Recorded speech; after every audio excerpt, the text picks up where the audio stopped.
Okay, it happened finally. I got to test the Bosch Performance CX. Really found out the technical capabilities of this motor. Now we're going to go and just do a descent. Easy to use. I'm honestly not using the display. I'm actually quite impressed with this auto shift and coast shift system from TRP, and Bosch needed to do this. Everyone's been calling it a Gen 5. It's not a Gen 5. Remember that. It's not a Gen 5. In fact, if you take the proper naming culture and all the motors that fit together and all the different tech in all of them, it's actually a Generation 6 motor. And that's from somebody at Bosch themselves telling me it. They've just called it the Performance CX. Why not? Just keep it simple. I want to say thank you to Liat for sponsoring the channel. Don't forget to check out their winter clothing.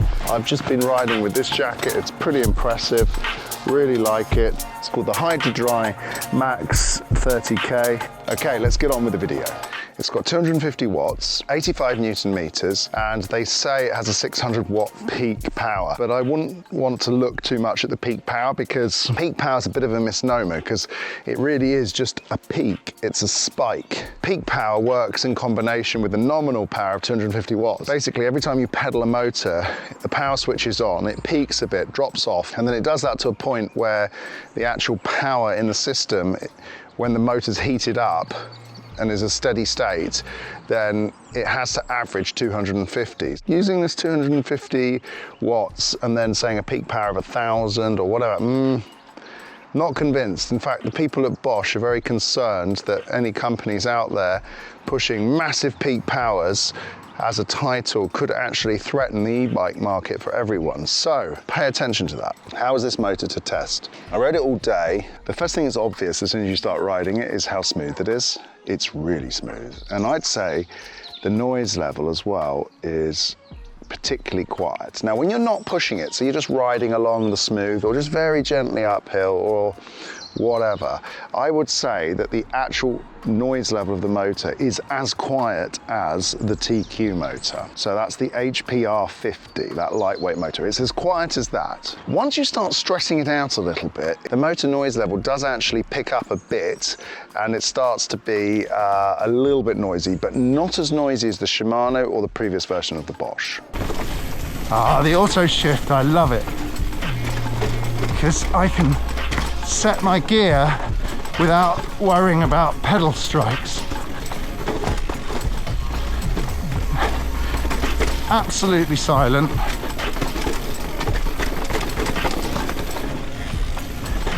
Very slippery here today. Okay, there's a little bit of noise from the derailleur, but not much. It's very smooth. Oh my goodness. Let's try the right hand thing, a bit more slippery. Direct maybe. This thing is definitely an improvement. Oh my goodness. There's a... Yes.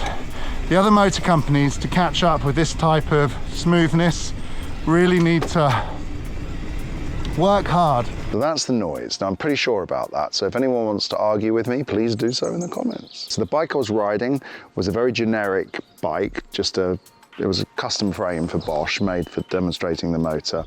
So it was an all-mountain enduro type bike. It was pretty reasonable. So I got to ride up some pretty steep hills, and we're riding along, and I started to notice that the motor feels more aggressive and at the same time smoother.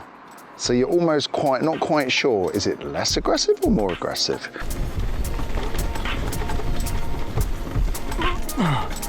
Okay. So Nicolas knows the trail, I don't. But he's pretty fast. At the end, I did a back-to-back comparison with the old CX version 4.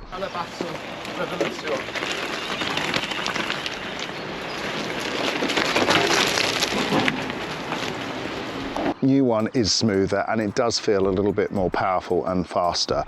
The power is delivered in a customary Bosch way, so you can feel it's a Bosch.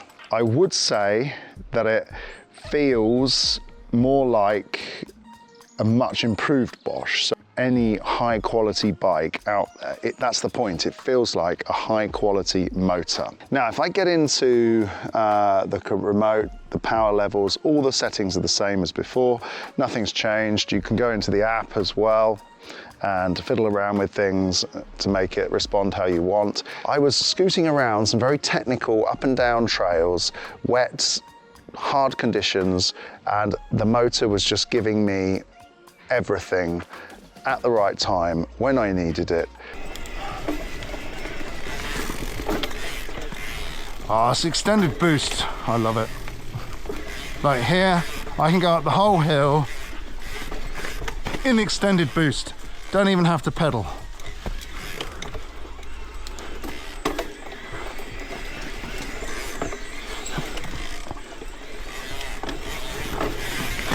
No, incredibile.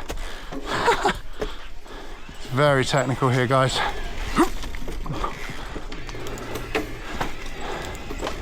This is cool. This is actually a lot of fun. Yes, it's true, it's less noisy on the whine level. I never had a problem with the old Bosch motors clattering downhill. This one absolutely doesn't clatter at all. Okay, the motor attaches by 2 bolt pattern points into the frame. Honestly, you can't tell. You can't tell about the weight of the motor. It's 100 grams less, but you can't tell. The power delivery, though, is the key thing about this motor, and it's what everybody always goes on about. They all want a Bosch motor, a Bosch feeling motor, and a lot of the other manufacturers are playing catch up to get to this motor's level of control and power. Shimano EP801 isn't too bad with the new software, but this new Bosch Performance CX just absolutely blows past everybody else in the market with the quality feel. It's definitely different to the previous system. I would say it's more refined, smoother to pedal. The response is much more what I would expect out of a higher quality system. Although it's replacing the system that was there before, they've definitely done a lot of work trying to get this motor up to a new level. The power delivery is smoother. It gives you a better grip and a slightly faster response. It almost feels more aggressive, but at the same time it's a smoother aggression. No, più lisce, più controllo. So that was interesting. There was less slip. There's a little smoother. It's just basically toned down, but somehow they've obviously been working to keep that support level there.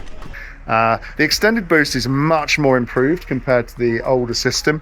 I found it to be probably the combination of the extended boost with the auto shift, absolutely fantastic. You see the trails we were riding, super difficult, super techy, not very easy, lots of up and down, lots of wet rock, and this combination together, coast shift, extended boost, what a lot of fun. I really had a lot of fun. Now I found that the system does use about the same amount of battery as before, so it doesn't seem to be any weaker in that sense, and yeah, I really like it. The only thing about it is a 2-bolt pattern, so you can't upgrade your old systems. You have to stay with those. But this is definitely something for the future. I've heard rumors that they might upgrade it with software later on, taking it to maybe extra torque, but I don't think it's that necessary. Honestly, as it is, it's really good. Hopefully, we'll get another bike soon to try this on and get into a bit more detail about the technicalities of the system. I will leave all those specifics to another video because yes, I use the 600 watt hour battery.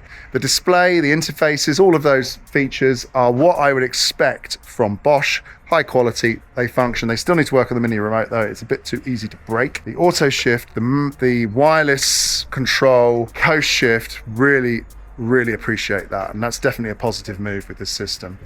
Was it worth the wait? Yes, I think it was. I went in a little bit skeptical, thinking they weren't really going to come out with much, and I was expecting the motor to be pretty much like what I'd expect with other systems. We're talking a lot, not much real improvement. You could maintain a higher cadence with higher support, so as you pedal, the cadence curve sort of stays up there. It doesn't drop off, and it's more progressive in that sense. Has a slightly more progressive feel to the boost that it gives you, and then it flattens off in a more progressive way up to a higher cadence. You can feel like you can blast for longer with that cadence. But is it worth upgrading your whole bike just because of this motor? Hard question. If you've got a very good bike, I'd say no. You'll be fine. Don't worry about it. Wait a few years. If you are on the end of, say, the last Bosch system or an older bike, maybe 4 or 5 years ago, I might consider it, because you definitely will get an improvement in your riding experience. If there's anything else that you're thinking of that I might have missed, please write in the comments below and I'll cover any details there. All right, thanks for watching everyone. Don't forget to like and subscribe, leave a comment below, and we'll see you on the next video.